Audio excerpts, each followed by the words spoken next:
Bible today is actually going to be, keep them open because we're going to be flicking back and forth.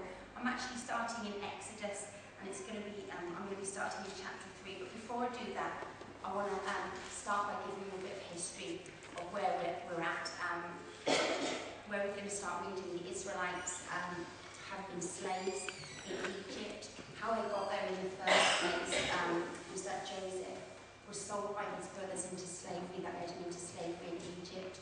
You probably all know the story of Joseph, the circumstances that happened, the dreams he had, the dream interpretations he gave, that resulted in him essentially becoming Pharaoh's right-hand man. So he went from being a slave to being kind of one of the top people in Egypt. And then years later then in Canaan, a famine struck, and that's where his family were, his father Jacob and his brothers, and they sought refuge in Egypt. They turned to Egypt for food because they were starving basically, and it just so happened that the person they needed to see was Joseph, and they didn't even recognise him, you know.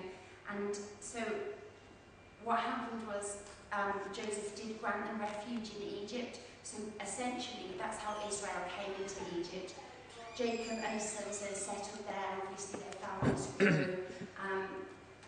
It was approximately 400 years, just over, I think it was about 420, 430 years that Israel were in Egypt. So what we're going to do, actually before I read anything, I'm just going to tell you what it says at the end of Exodus before we move on to Genesis. It says, "Now Joseph and all his brothers and all that generation died, but the Israelites were exceedingly fruitful. They multiplied greatly, increased in numbers, and became so numerous that the land was filled with them. But then a new king to whom Joseph meant nothing came into power in Egypt." So we know that Joseph was like really prosperous initially in Egypt, but obviously Joseph died, and then generations later, the situation had changed drastically because this new king who came into power, you know, he didn't care about Joseph. He just saw that these Israelites were kind of taking over. It spread massively. There were so many of them.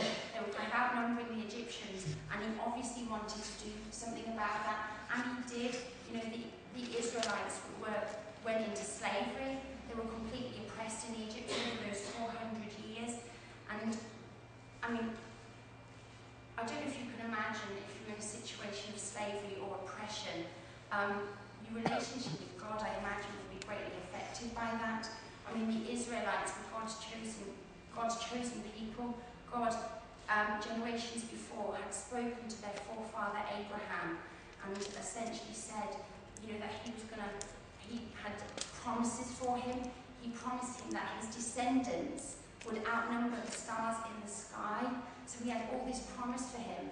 But then 400 years later, when the Israelites were oppressed in slavery, you know, that promise probably didn't seem real to them.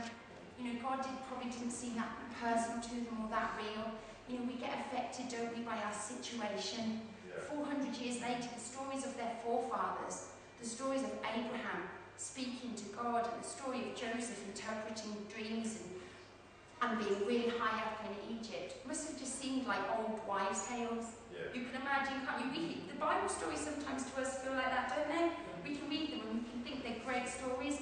You can imagine that is what it was like for the Israelites in Egypt. They heard these stories about their so-called forefathers, but it meant nothing to them.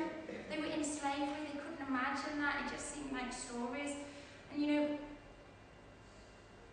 not only that, in Egypt, they worshipped other gods, false gods. They worshipped many gods. They had a god called Aten, who was the sun god. They had a god for the moon. They had all sorts of gods.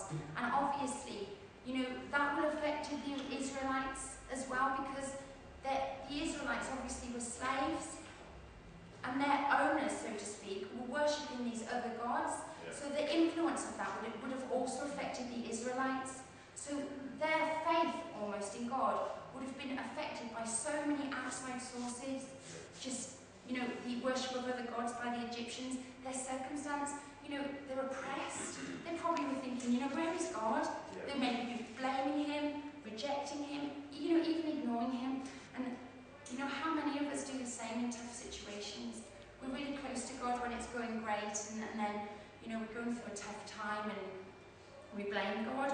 reject him, and sometimes we can't even face him, we just turn away from him. You know, God saw their oppression. He saw it and he heard their cries for help, and that's where we're going to pick up in Exodus. It's chapter 3, and I'm reading from verse 1 to 10.